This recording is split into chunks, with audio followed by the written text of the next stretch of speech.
4 years later, research confirms working from home makes us happier.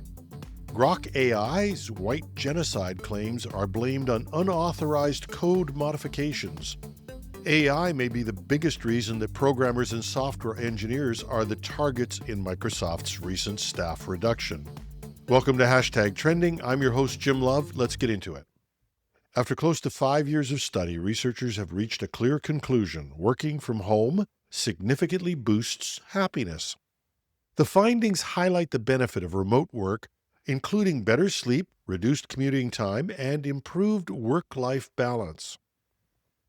An Australian study initiated before the COVID-19 pandemic found that remote workers sleep an average of 30 minutes more per night and save approximately 4.5 hours per week by eliminating commuting.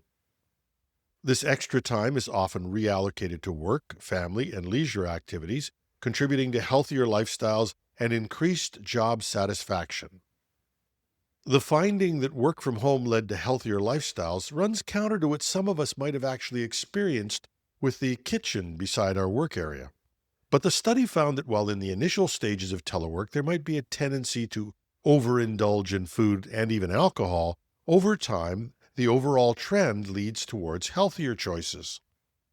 But while remote work offers numerous advantages, it's not without its challenges. Gallup's State of the Global Workplace reveals that fully remote workers are more engaged, about 31% more, than their hybrid, 23%, or on-site counterparts with the low score of 19%.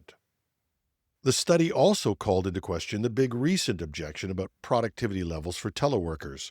While some managers and even CEOs have expressed fears about a drop in performance when there's no direct supervision, the Australian study suggests that performance and productivity are maintained and might even be improved for those who work from home. There is a distinction, however, between when work from home is imposed versus when it's chosen.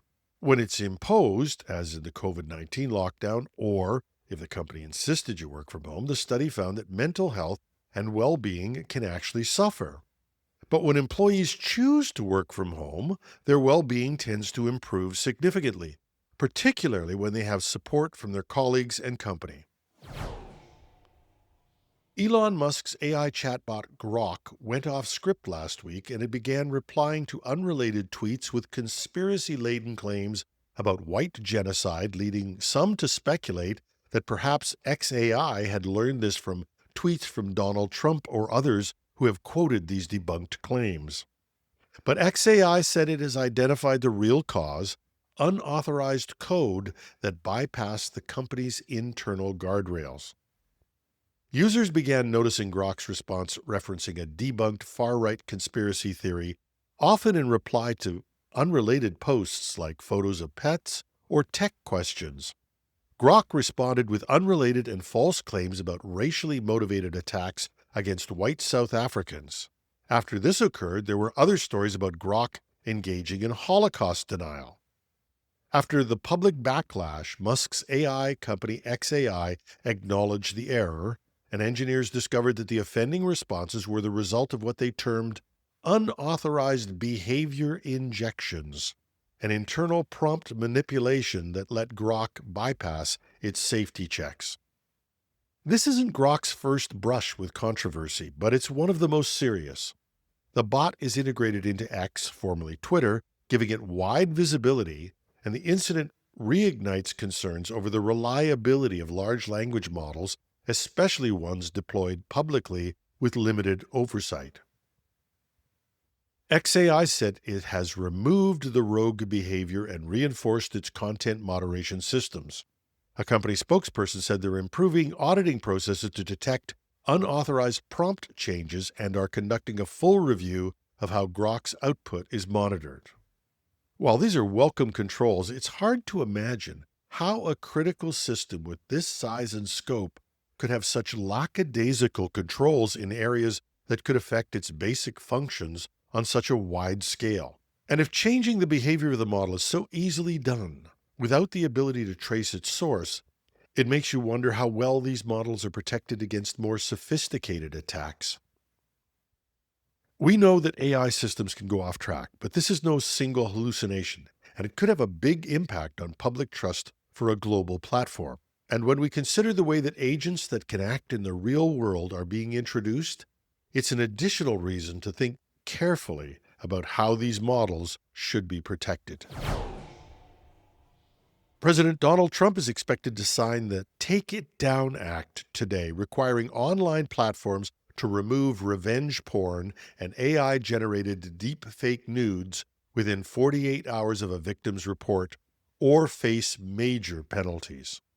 The new law, which goes into effect in 2026, targets both real and synthetic non-consensual intimate imagery, NCII, including deep fakes.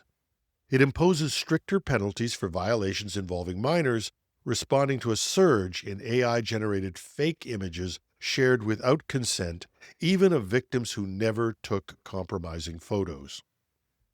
Supporters call the 48-hour removal rule a breakthrough for victim protection, but critics warn it could lead to censorship and may incentivize platforms to break encryption to avoid liability. The law does not explicitly exempt private or encrypted messages, raising some privacy concerns. But victims say the process of removing images is still overwhelming. It just never ends, said deepfake victim Sabrina Javellana, who spent months reporting content that kept reappearing. Advocacy groups warn that forcing victims to track and report their own abuse across platforms can increase trauma and isolation. And while the law creates consistency, it also gives platforms a full year to comply, a delay that means harmful content can keep circulating in the meantime. The law does mark the U.S.'s first major federal action on deepfake and revenge porn, offering hope for deterrence and clearer accountability. Whether the 48-hour rule proves fast enough or survives legal challenges remains to be seen.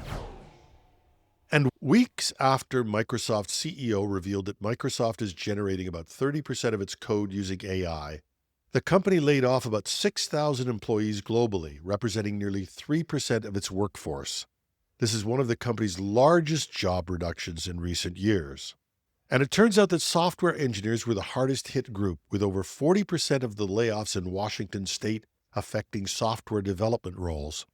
Product managers, applied scientists, and other technical roles were also affected. And ironically, even AI leadership was not immune. The director of AI for Microsoft for Startups was reportedly among those laid off. The layoffs are widely interpreted as a sign of Microsoft's shift towards integrating AI more deeply into its software development processes, which is prompting a reevaluation of traditional roles like programmer and even project managers. However, Microsoft has not explicitly stated that the layoffs were directly caused by AI replacing coding jobs. Officially, the company describes the cuts as part of a broader effort to streamline management and restructure for efficiency, blah, blah, blah. Still, the timing and affected roles strongly suggest that the rise of AI in coding is influencing workforce decisions. And if 30% of code is being generated, it makes you wonder just how far these cuts will go as Microsoft gets better and better at using AI tools. And that's our show for today. Hope you had a great long weekend. We got a great response to our story about talking about AI to our friends. Love to hear your stories about this. Reach me at editorial@technewsday.ca or on LinkedIn, or if you're watching on YouTube, well, you know what to do. Comment under the video. I'm your host, Jim Love. Have a terrific Tuesday.